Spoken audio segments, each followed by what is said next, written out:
besides what I get paid next year. Ladies and gentlemen, thank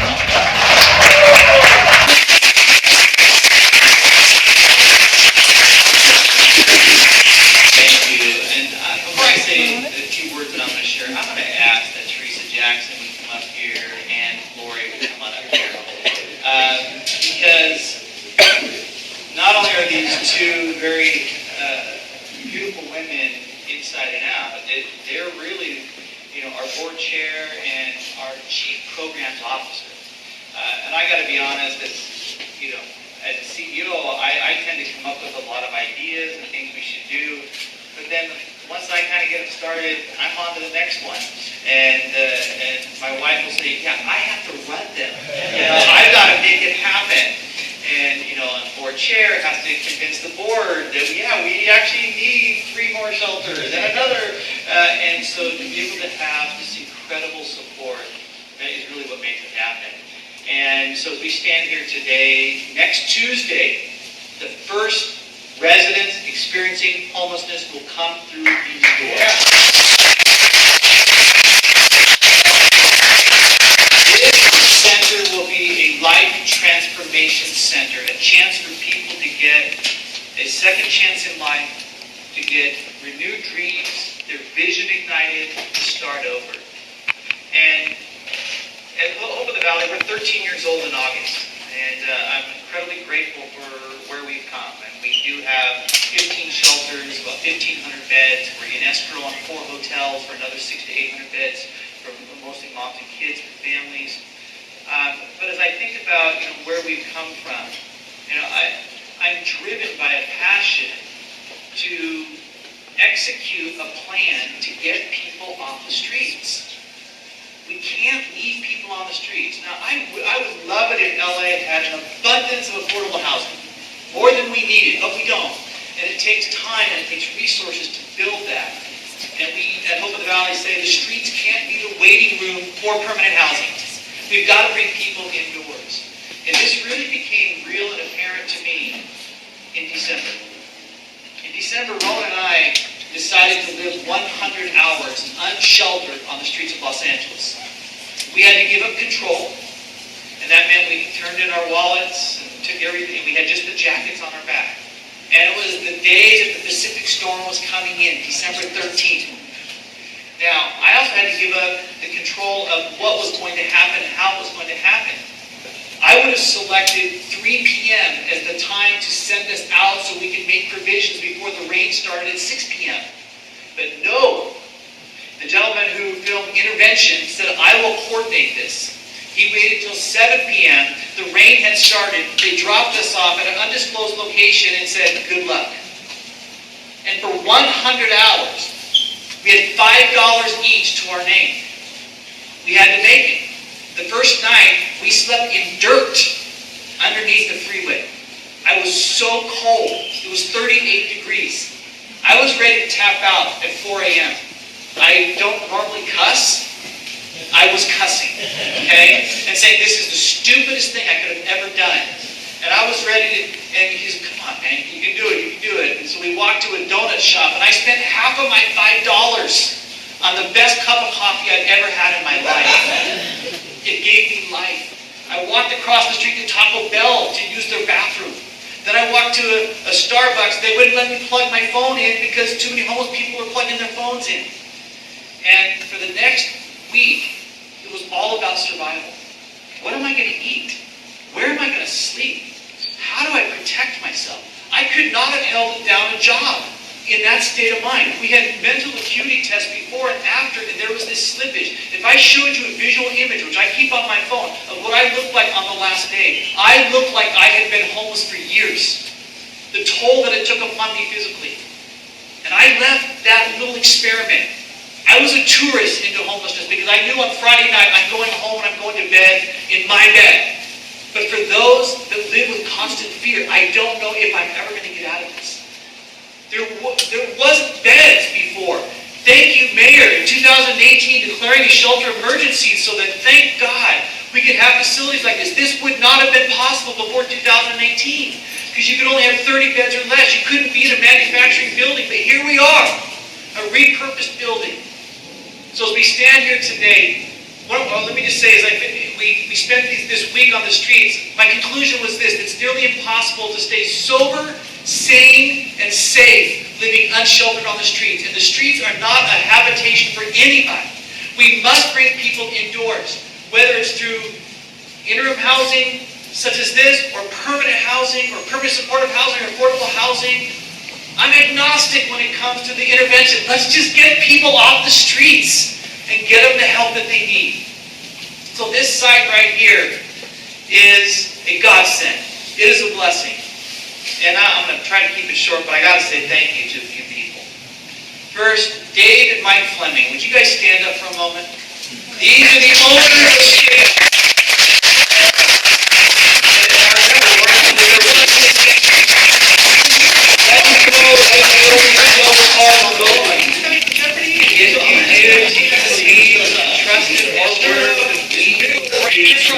Pulling up, okay, in a ball cap and his jeans, and he gets out and he introduces himself, and I gave him a tour of the site, and I said, hey, well, by the way, since you're out, would you like to see the navigation center too?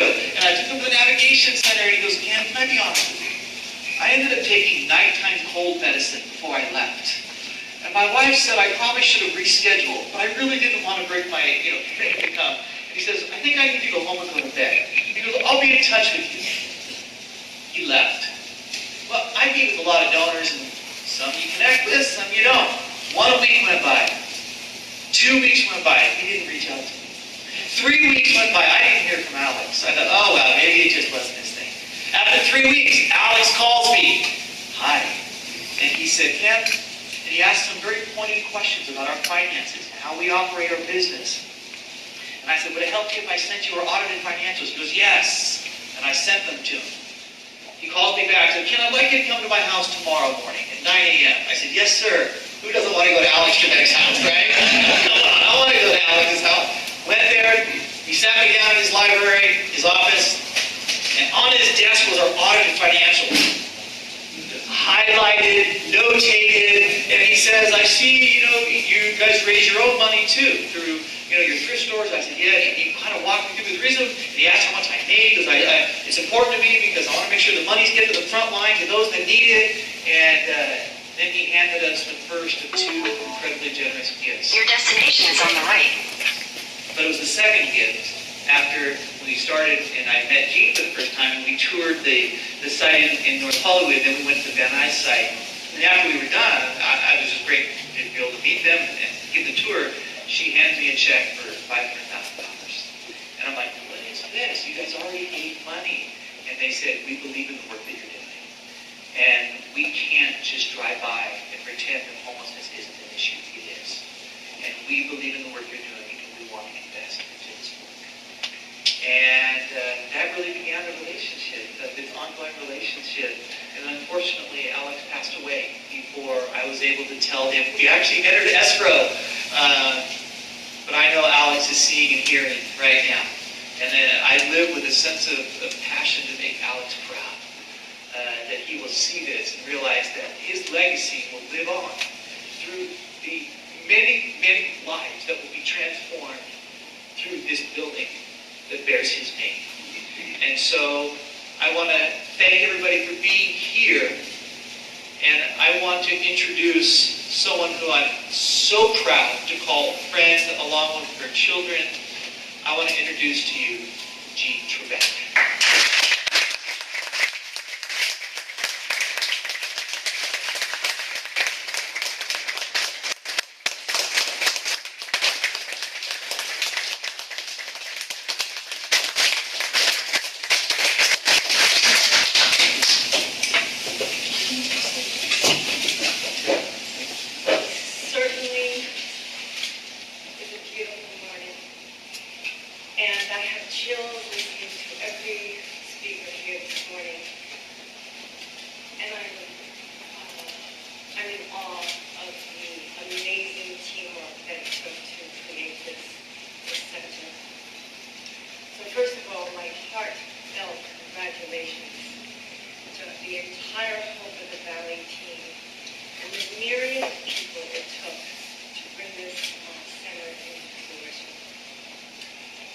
Being part of this wonderful establishment is really a blessing for me because I'm constantly inspired to be more, to do more, to give more,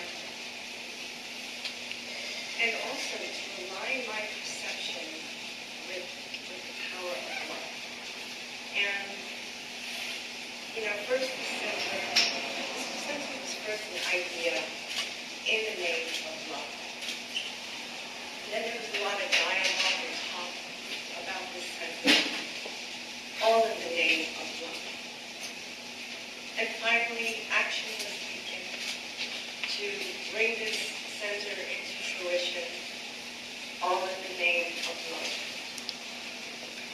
Ken and Lori Kraft are beautiful examples of being a force for good in the world.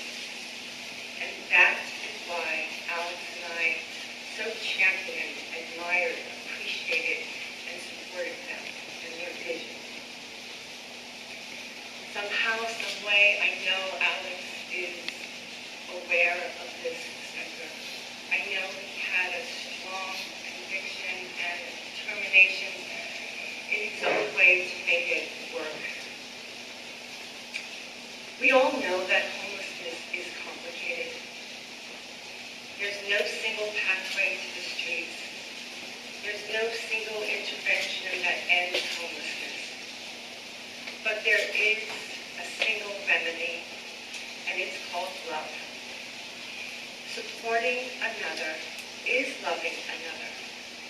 And the transformational power of support will surely be known at this site.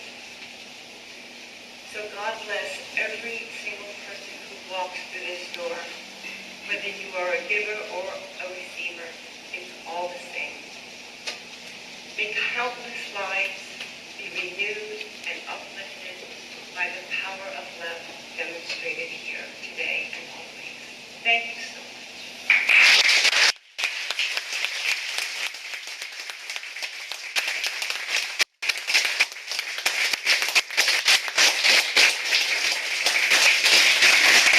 I'll tell you a funny story. Just off the Vigo.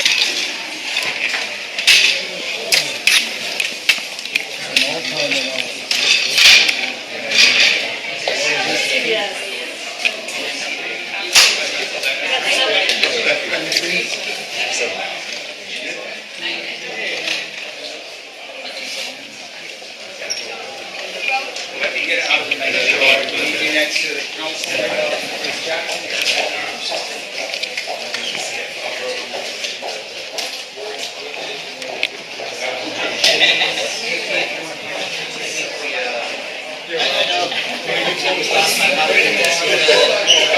Just, you know what, here, don't you help do that. Just don't put your fingers in it. Just down. You gotta give me One more second. Okay, hold on. We'll wait. So let's do still photos. Everybody look to the left first. All right, now like on the clock, look like 10:30. Okay. Noon. Right here. 12:30. Over here. All right. Video ready? Don't look at the ribbon. Right. Look You at always you. look at the camera. Thank you. I appreciate it. Okay, ready? 4, 3, 2, 1. Yay!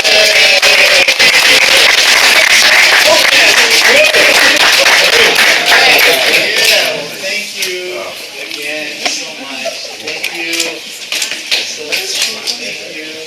Thank you.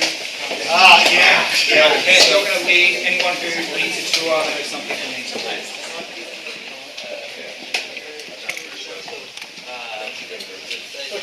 And if you wanted to stay for interview stuff.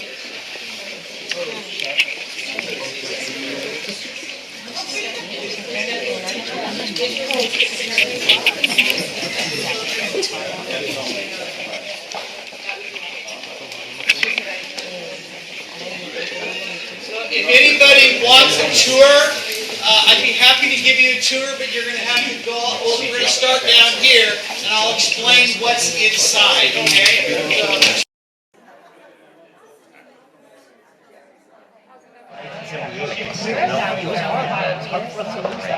But I'm wondering whether that was I know. So it does. There is architect. Library, all the books that you see in here, these are Alex's books that were in his home library. But this also doubles up as a computer learning center, job training, vocational center, where we're helping people get jobs. This is more of another day room. People can hang out here, watch TV. We can also have group sessions, things of that nature. Then as you walk your way into the main area here, this is the main sleeping area. We have all the men on this side, women on this side, and at the far end up there, you can't see it, there's a security guard that's there 24/7. Just to remind the men, you all stay on this side, ladies, you're staying on this side, okay? Just to keep everything the way it should be, okay? You'll notice in each of the cubicles, which I invite you to come back and look at them, it has a bed, it has 2 pull-out drawers for storage, and then a nightstand, it has a night light, and it has a plug-in for charging your cell phones and things of that nature as well. In the back, which we haven't completed yet, we have an architectural landscape designer who we're going to be putting plants and trees, a sports court, dog run, outdoor barbecue, dining area. It's going to be a beautiful facility, when that part gets completed. And then I want you to walk this way because we also have offices and rooms for group session for mental health services, for AA meetings, NA meetings, for dealing with any kind of substance use issues as well.